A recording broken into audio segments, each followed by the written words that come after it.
The morning fog hung low over the cobblestones of Bath, thick and damp, curling around the wheels of carriages and the boots of merchants who had risen early to open their shops. Maren Ashcombe pulled her thin grey cloak tighter around her shoulders and stepped carefully around a puddle. She had been walking since before dawn, and her feet ached inside her worn boots, but she did not slow down. There was bread to buy, and the baker on Milsom Street would only save her the day-old loaves if she came before the fine ladies arrived in their carriages. She was 22 years old, though the tired lines around her eyes made her look older. Her hair, the colour of dark honey, was pinned up beneath a plain bonnet. Her hands, red from the cold, held a small basket that swung against her hip as she walked. She did not look like a lady. She did not look like anything at all, which was, she had learned, a useful thing to be. The bells of the Abbey rang 7 times as she crossed the square. The sound was heavy and slow, and it rolled through the fog like something alive. She could smell coal smoke and horse dung and the sharp green scent of the river beyond the buildings. A cat darted past her feet. Somewhere, a woman was singing behind a closed shutter, her voice thin and off-key. Maren turned onto a narrow lane that led toward the shops. She was thinking about the letter in her pocket. It had come 3 days ago, and she had read it so many times that the paper was soft at the folds. Her father's debts were larger than he had told her. The house in Somerset would have to be sold. Her younger sister, Inez, would have to leave the school where she had been so happy, and Maren herself would have to find work, real work, the kind that paid enough to send money home. She had come to Bath because she had heard there was a family here that needed a companion for their elderly aunt. She had not written ahead. She had not made an appointment. She had simply packed her one good dress and taken the coach and hoped. She was going there this afternoon at 3 o'clock, and she had rehearsed what she would say 100 times. But first, bread. She turned the corner onto Milsom Street and stopped. There was a child in the middle of the road. He could not have been more than 4 years old. He was wearing a small blue coat and a cap that had fallen off and was lying beside him in the mud. He was sitting down as if he had just tumbled off a curb, and he was looking at his own hand with the puzzled expression of a very young person who has not yet decided whether to cry. And down the street, coming fast, was a carriage. Maren did not think. There was no time to think. She heard the horses before she saw them clearly, the sharp ring of iron shoes on stone, and then she saw the black shape of the carriage pulling through the fog. The driver hunched forward, the horses white-eyed and running, as if something had frightened them badly. She dropped her basket. Her feet were moving before her mind caught up. The distance from the corner to the child was perhaps 20 paces. It felt like a mile. She could hear her own breath coming hard. She could hear the carriage growing louder. She could hear a woman scream from a doorway behind her. The child looked up. His eyes were very blue. He had a small, round face, and there was a smudge of dirt on his cheek, and Maren saw all of this in the strange, stretched way that time moves when something terrible is about to happen. She saw the way his mouth opened a little. She saw the way one of his small hands was still curled around a wooden horse he had been playing with.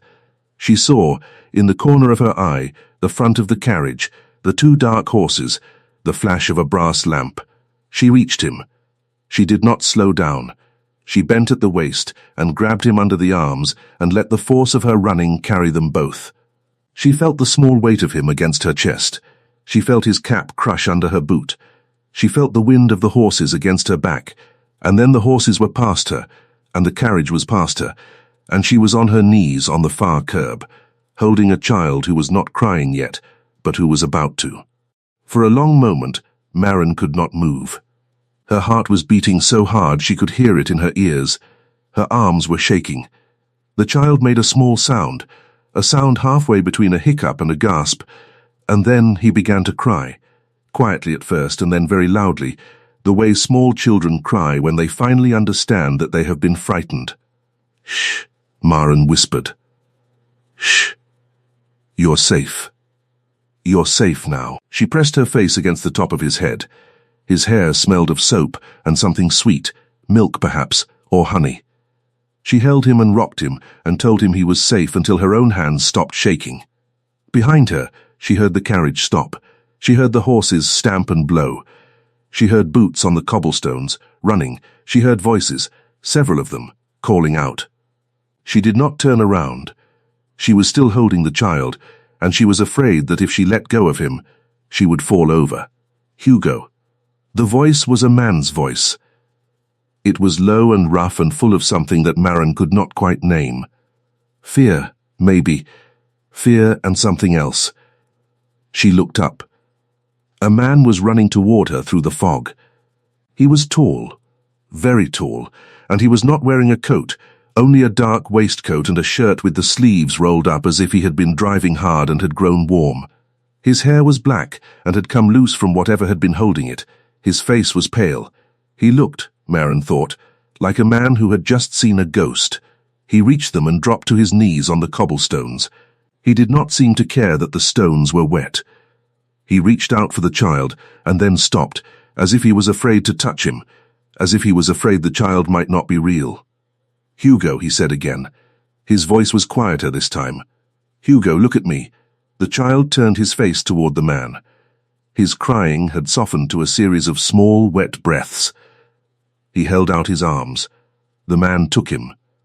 He held him the way a person holds something that has almost been lost. He pressed his face against the child's hair, and Maren saw his shoulders shake. Once. Just once, before he got hold of himself again. She sat back on her heels. Her skirt was soaked through. Her palms were scraped, where she had caught herself on the curb. There was mud on her cheek. She could feel it drying there, tight against her skin.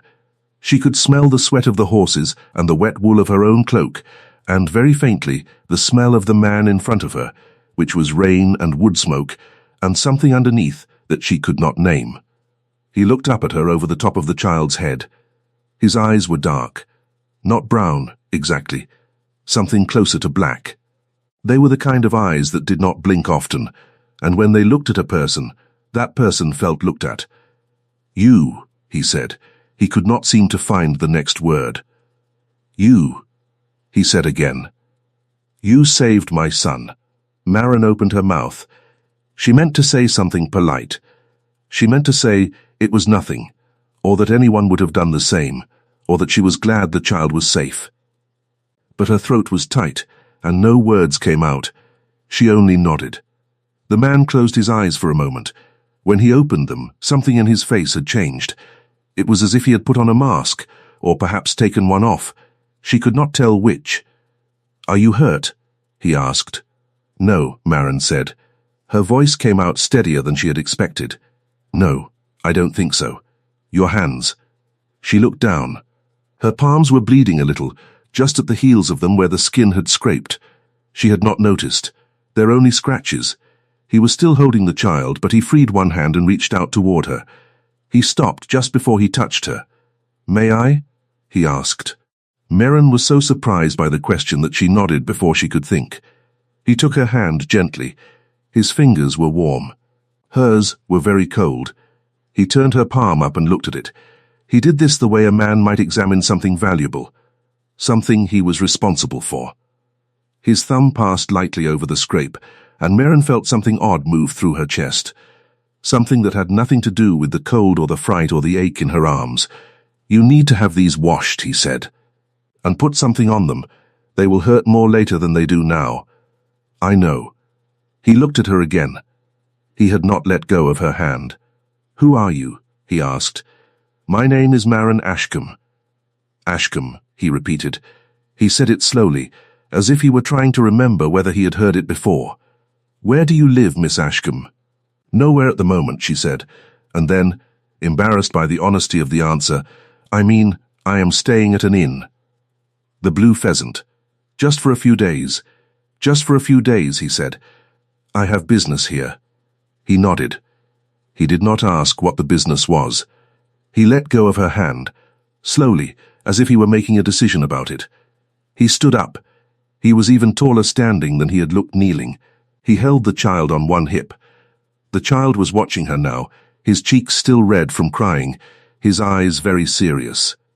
Miss Ashcombe, the man said, I owe you a debt I cannot possibly pay. But I will try.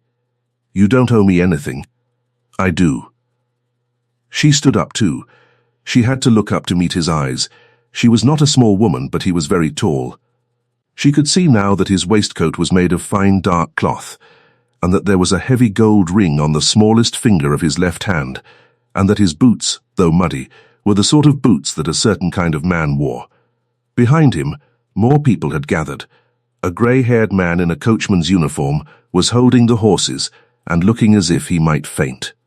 A footman was running down the street toward them, his face white. A woman in an apron stood in a doorway with her hand over her mouth. They were all looking at the tall man. They were all looking at him the way people look at someone they are afraid of, but also, in some small way, respect.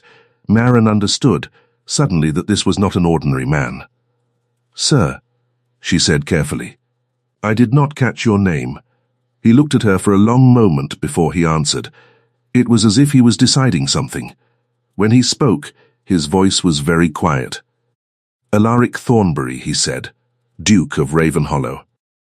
Maren did not curtsy. She did not know how she failed to. She had been raised properly, and she knew what one did when one met a duke. But her legs would not move, and her mouth had gone dry, and she only stood there staring at him with her mud-streaked cheek and her bleeding palms. He seemed to understand. "Please," he said, "not now. Not that." She nodded. He glanced at the coachman, and the coachman came forward at once, hat in his hands, apologies pouring out of him. "The horses had bolted," he said. "Something had spooked them near the market. He had done his best to hold them. He was so sorry, so very sorry. He would understand if your grace wished to dismiss him." The Duke listened. When the coachman had finished, he said only, "The boy is safe. That is what matters. We will speak of the rest later." The coachman nodded and went back to the horses. He did not look reassured, but he did not look terrified either. The Duke turned back to Maren. "Miss Ashcombe," he said, "you will come with me. To have your hands seen to, and to be given something warm to drink. It is the least I can do, and if you refuse me, I will simply follow you to your inn and stand outside it looking foolish, and I would rather not." She almost laughed. The way he said it, the small dry way, surprised her. She had thought a duke would speak differently. She had thought a duke would command, not ask. "Very well," she said. He nodded once as if a matter had been decided. He turned toward the carriage. His arm came up, not quite touching her back, only guiding her. She walked beside him. She could feel him watching her from the corner of his eye. She kept her chin up. She was not sure why. The child, Hugo, was still watching her over his father's shoulder. As they walked, he lifted one small hand and waved at her. It was a shy, half-wave, the kind a child gives when he is not certain the person will wave back. Maren waved. She could not help it. Something in the Duke's face changed when he saw her do it, but he said nothing. The carriage was black and shining, even under the mud that had splashed up its sides. The Duke's crest was on the door, though Maren did not recognize it. He handed the child to the footman first, and then he turned and offered Maren his hand. She took it. His fingers closed around hers. He helped her up the step as if she weighed nothing at all. Inside, the carriage smelled of leather and old wood and faintly of the child's clothes. There was a fur rug folded on the seat. The Duke sat opposite her, with Hugo now half asleep against his shoulder. He looked at her across the small space. "Where are we going?" she asked. "To my house here in the city," he said. "It is not far. My housekeeper will see to your hands, and you will have tea, and when you are warm and rested, I will send you back to your inn in this carriage, unless you would prefer to go directly." "No," Maren said. "That is, thank you. That is very kind." He looked at her a moment longer. Then he looked out the window. The carriage began to move. For a long time, no one spoke. Maren watched the fog pass by outside. Bath rolled past the window in shapes of grey and creamstone. She could hear the horses' hooves and the creak of the wheels and, very faintly, the soft breathing of the child, who had now fallen asleep against his father's chest. Maren studied the Duke without meaning to. His face in profile was serious, almost stern. There were lines at the corners of his eyes that suggested he had once smiled a great deal and did not smile so much anymore. His hand rested on the child's back, and his thumb moved back and forth, in a small unconscious rhythm, as if he could not quite believe the child was still there. "How old is he?" she asked softly. "4," the Duke said. "Just turned 4 last month." "He is very brave," she said. He did not cry until it was over. The Duke's jaw tightened. He should not have been there. His nurse should not have let go of his hand. "I should not have." He stopped. He seemed to be looking at something inside himself. "It does not matter now. He is safe. Because of you." "He is safe because he is quick," Maren said. "I only carried him the last few feet." The Duke looked at her. "Miss Ashcombe," he said, "you ran in front of 2 horses." "Well," she said, and could think of nothing else. They rode the rest of the way in silence. The house was tall and pale, set behind an iron gate on a quiet street. A servant opened the carriage door. The Duke carried Hugo inside himself, and Maren followed at a small distance, feeling more out of place with every step. The floor of the entrance hall was black and white marble. There were tall candles in silver holders. There were flowers in a vase that must have cost more than her bonnet. The housekeeper met them in the hall. She was a small round woman with iron-grey hair and sharp, kind eyes. She took one look at Maren's hands, and one look at the mud on her cloak, and one look at the sleeping child. And then she was moving quickly, giving orders in a low, steady voice. "Bring hot water to the yellow parlour. Tell cook to make tea, the good tea. Miss Beale to the nursery for the young master. And this way, my dear. Come with me, come with me." Maren was swept along. She looked back once. The Duke was watching her go. He gave her the smallest nod. In the yellow parlour, the housekeeper, whose name was Mrs. Palliser, sat Maren down by the fire and knelt in front of her, and washed her hands herself. She used a soft cloth and warm water, and a strong smelling ointment. She did not speak much, and Maren was grateful. Her hands stung. The fire was very warm. She had not been warm all morning. Tea came. It was hot and dark, and there was cream and sugar and small dry biscuits on a plate. Maren drank 3 cups. She did not know she was that thirsty until she started. "There now, Mrs. Palliser said. "There, that is better. Some colour back in your face. Poor thing, poor thing. His Grace has told me a little of what happened. You are a brave girl. Anyone would have done it," Maren said. "No, my dear," Mrs. Palliser said, and her voice was gentle. "Not everyone. That is a thing you will find out as you go along." The Duke did not come for almost an hour. When he did, he had changed his clothes. He wore a dark coat now, and his hair had been combed, though a strand of it still fell across his forehead. He looked less like a man who had just been afraid, and more like a duke. "Miss Ashcombe," he said, "are you feeling better?" "Much better. Thank you." He nodded to Mrs. Palliser, who gathered up the tea things and left the room and shut the door behind her. Maren realized she was alone with him. She sat very still. He did not sit at once. He crossed to the window and stood there for a moment, looking out at the fog, and then he turned.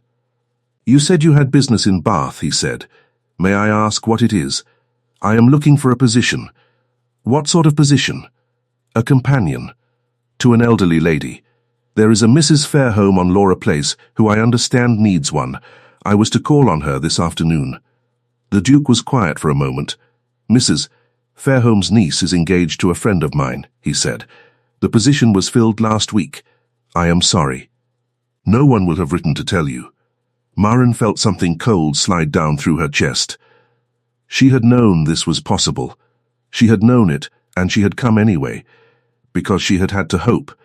She kept her face still. She had gotten very good at keeping her face still. "I see," she said. "Well, thank you for telling me. Miss Ashcombe. It is quite all right, Your Grace. I will find something else. Miss Ashcombe, look at me." She looked up. His face was serious. He had crossed the room and was standing quite close to her chair.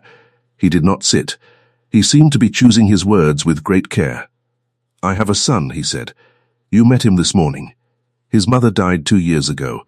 Since then he has had a nurse, and a governess, and 3 tutors. And none of them have been what he needs. He does not speak much. He does not laugh much. He is a serious boy who has been left to be serious too long. Marin waited. He waved at you, the Duke said. In the street. He waved at you. He is a child. Children wave. He does not, the Duke said. He has not waved at anyone in a year and a half. Marin did not know what to say. I am not offering you a governess position, the Duke went on. I have a governess. She is a good woman. What I am offering you is a companion position for my son. Someone to sit with him, to read to him, to walk with him in the garden. Someone to be present. I will pay you 3 times what Mrs. Fairholme was offering. You may write to your family that you have found a place.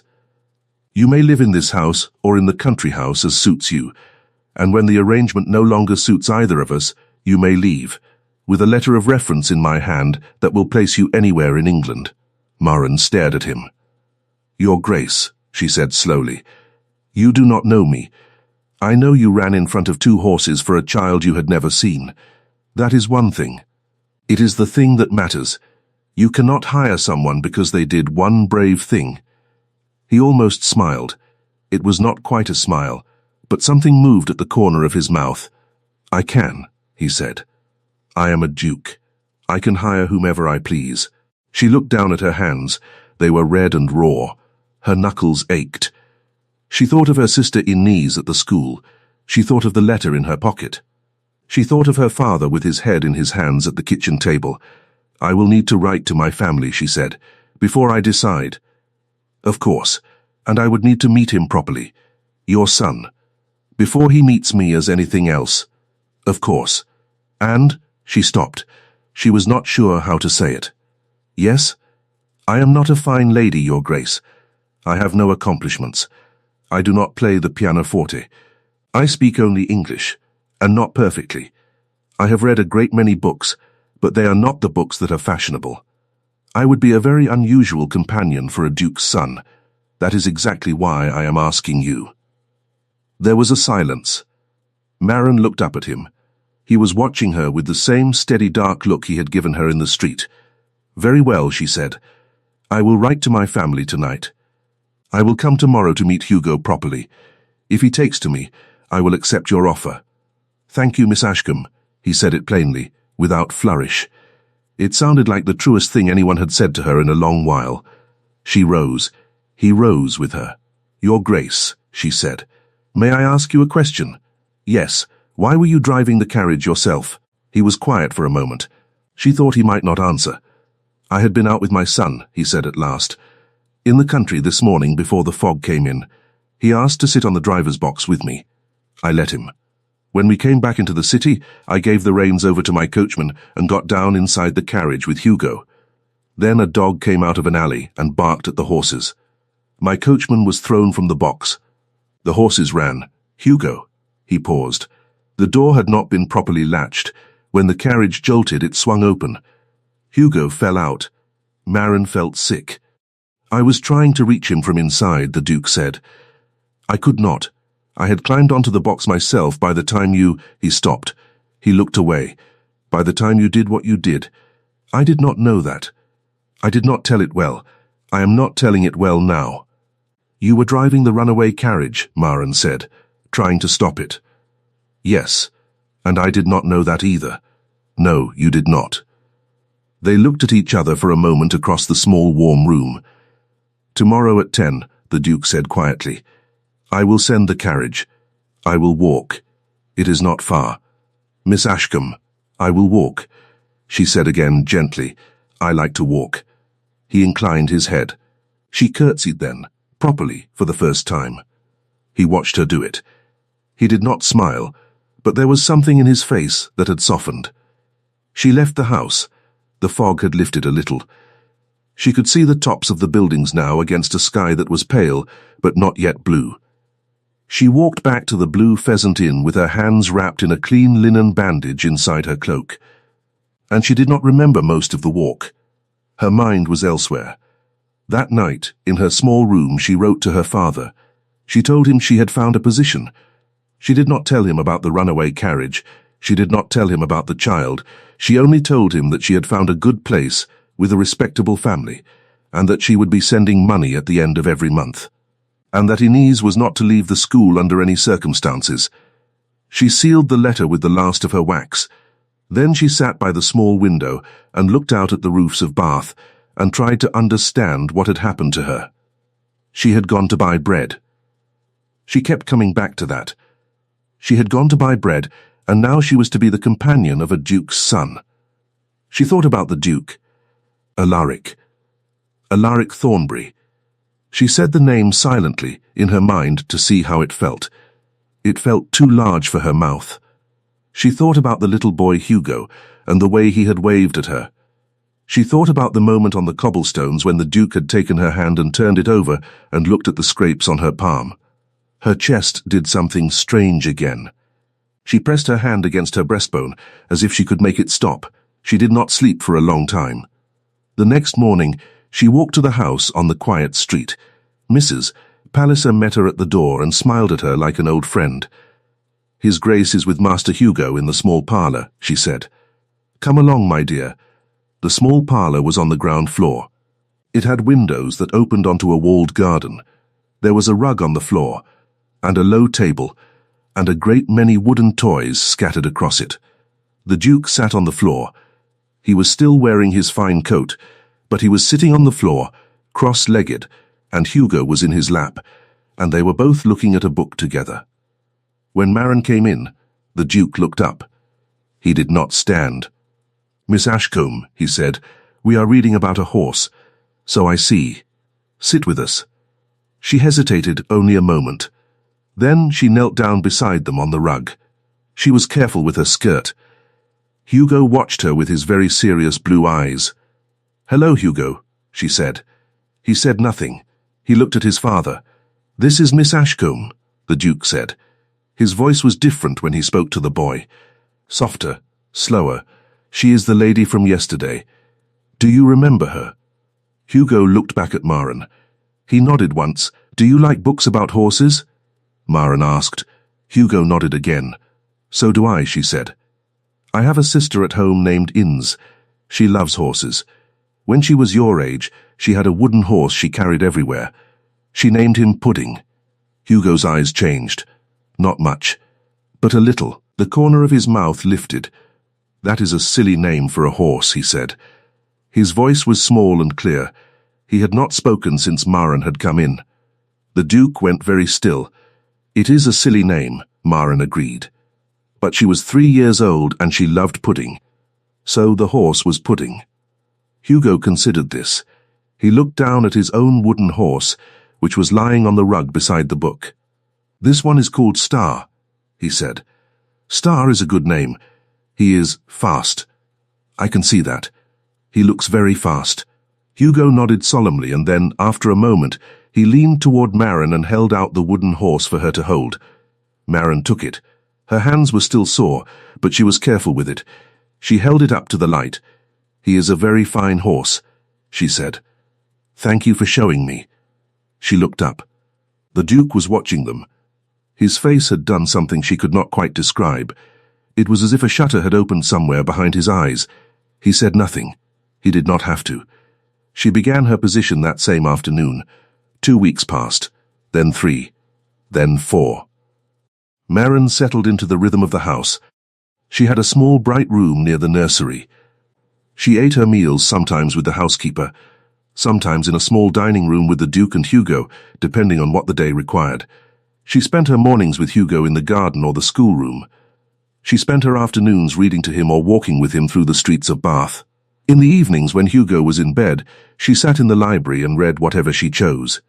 The Duke had told her to. She saw the Duke every day, but not for long. He came to the nursery in the morning to say good day to his son. He came to the parlour in the evening to say good night. Sometimes he sat with them at supper. He did not speak much, but he watched. He watched Hugo, and he watched Maron, and Maron often felt his eyes on her when she was not looking. Hugo changed slowly. It was hard to see at first. Then, one morning, Maron realized that he had been laughing. Really laughing, not just smiling. A real, loud, child's laugh. She had made a silly face at breakfast, and he had laughed until milk came out of his nose. Mrs. Palliser had looked at her with tears in her eyes. "You are a gift, my dear," she had said. "You are a gift to this house." Maren had not known what to say. She wrote to her father every week. She sent money every month. She had a small purse growing under her mattress for Inez's school fees. She realized with some surprise, happy. She had not been happy in a long time. One afternoon in the 5th week, she was walking with Hugo in the garden. It was a bright day, the first really warm day of spring. The garden smelled of new grass and turned earth. Hugo was pulling her by the hand toward a corner where the daffodils had come up. "Miss Ashcombe," said a voice. Maren turned. An older woman was standing by the garden door. She was elegantly dressed. Her hair was silver, and she wore it high on her head, pinned with pearls.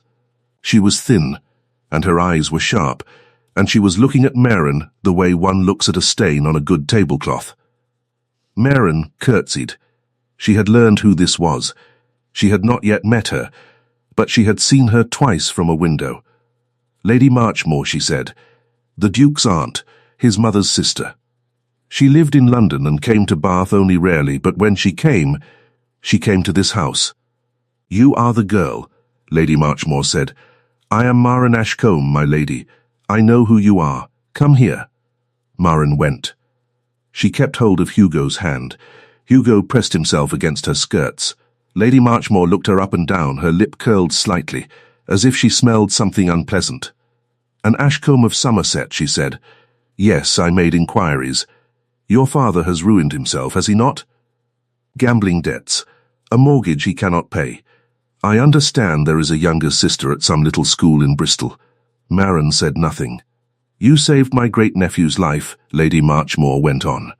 "For that I am, of course, grateful, but do not mistake gratitude for permission. You are a paid companion. You are not family.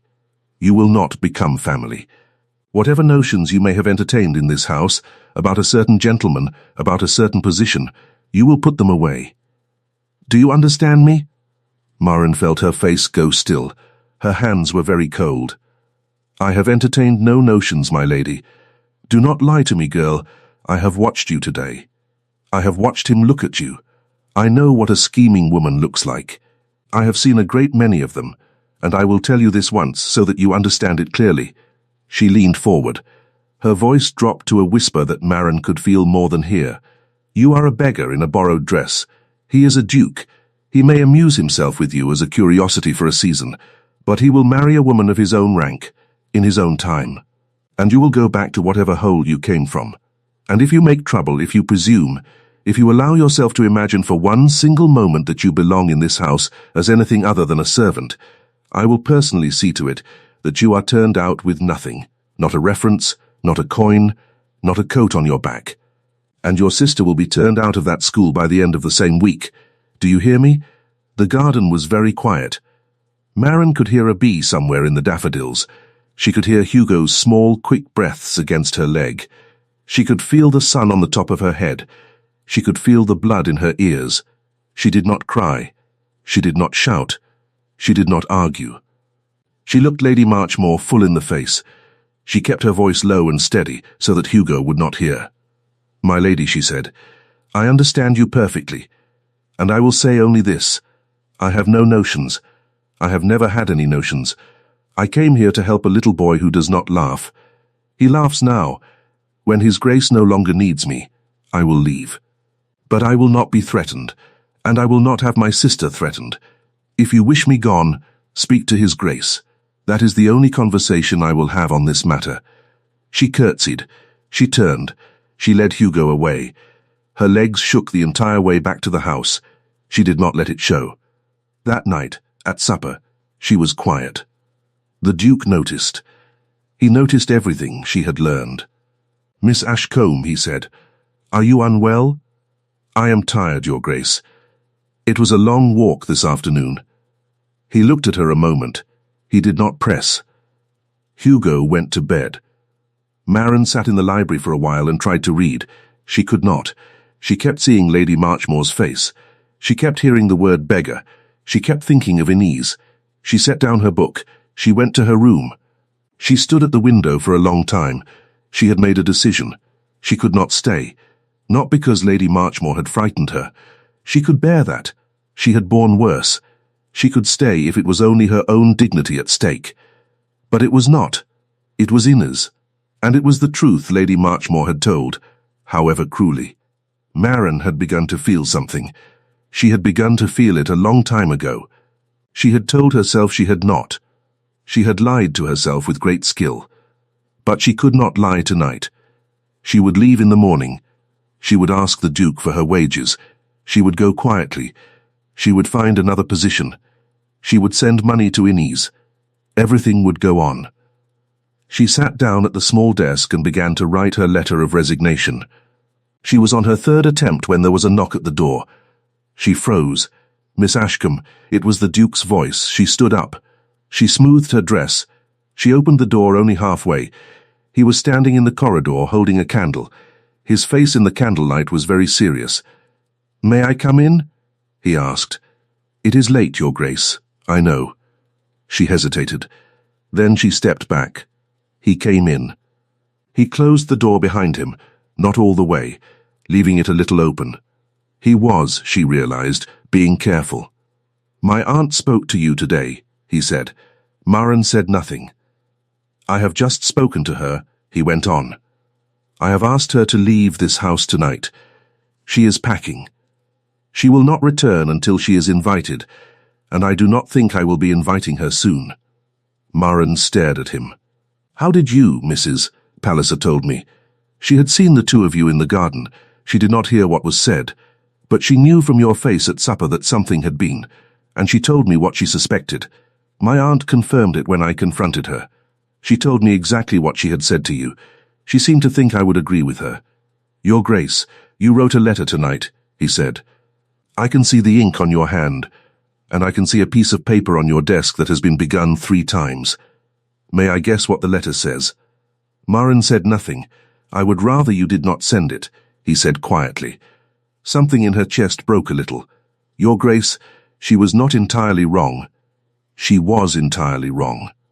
I am a paid companion. My father is ruined. My family has no name that matters. Miss Ashcombe, I cannot let my sister be turned out of her school because of me. Your sister will not be turned out of her school. My aunt has no power over your sister. I have already written to the school myself and paid her fees for the next 2 years. That was done a week ago. I did not tell you because you would have refused, and because it was not any of my business. And because I did not want you to feel—" He stopped. He looked for the first time uncertain. "I did not want you to feel that you owed me anything." Maren stared at him. "You paid my sister's fees." "Yes, a week ago." "Yes, you did not tell me." "No. How did you know she needed them?" "Mrs. Palliser," the Duke said. "You mentioned it to her one evening in the kitchen. She mentioned it to me." Maren sat down suddenly on the edge of the bed. She had not meant to. Her legs had simply decided. "You should not have done that," she whispered. "I know. Why did you do that?" He did not answer at once. He set the candle down on the small desk. He looked at the 3 attempted letters. He did not read them. "Because I could," he said finally. "And because it seemed a small thing, and I did not think you should have to worry about it. I was not thinking of you. I was thinking of a child at a school. I was thinking that if I did not do it, nobody would." Maren put her hands over her face.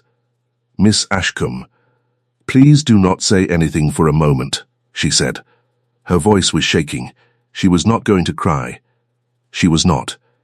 But she needed a moment. He was quiet. She could hear him breathing. She could hear the candle sputter. When she took her hands down, he was still standing there. "I have to go," she said. "You know that I have to go." She was right about one thing. If I stay, it will become impossible. What will become impossible? You know what. I would like to hear you say it.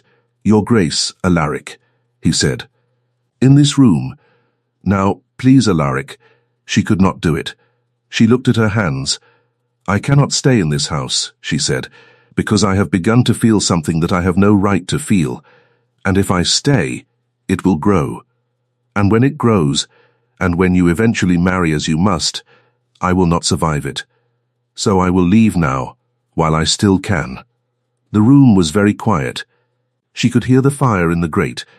She could hear a horse pass somewhere on the street below. She could hear her own heart beating, hard and slow. "Miss Ashcombe," the Duke said. His voice was very low. "Look at me." She looked up. He had not moved from where he stood. His hands were at his sides. He looked, in the candlelight, like a man who had been carrying something heavy for a long time and had just been given permission to set it down. "I have no intention of marrying as I must," he said. "I have no intention of marrying anyone but the woman I want to marry." And that woman ran in front of 2 horses for a child she had never met. That woman sat on the floor of my parlor and asked my son about his wooden horse. That woman has made my son laugh in a house where nobody has laughed in 2 years. That woman is standing in front of me now, if she will have me. Maren could not speak. "I know what my rank is," he said. "I know what yours is. I know what the world will say. I do not care. I have cared about the world's opinions for 32 years, and it has bought me nothing but a house full of silence. I would rather have a house full of you, if you will have me." She stood up. She walked to him. She stopped just in front of him. She looked up at him. She could see now, in the candlelight, that his hands were shaking slightly. He had been holding them very still. "Alaric," she said. He closed his eyes for a moment. "Yes, I will have you." He did not kiss her. Not then. He reached out slowly, as he had reached out on the cobblestones, and he took her hand. He turned her palm up. The scars from that morning were faint now, thin white lines. He looked at them. He passed his thumb across them. "You will marry me," he said. It was not a question. "Yes, I will speak to your father tomorrow. I will go to Somerset myself. I will bring your sister to Bath if you would like her here. I will do whatever it is that a man does when he is asking a family for a daughter he does not deserve." "You deserve," Maren said. "Do not say that. You deserve." He looked at her.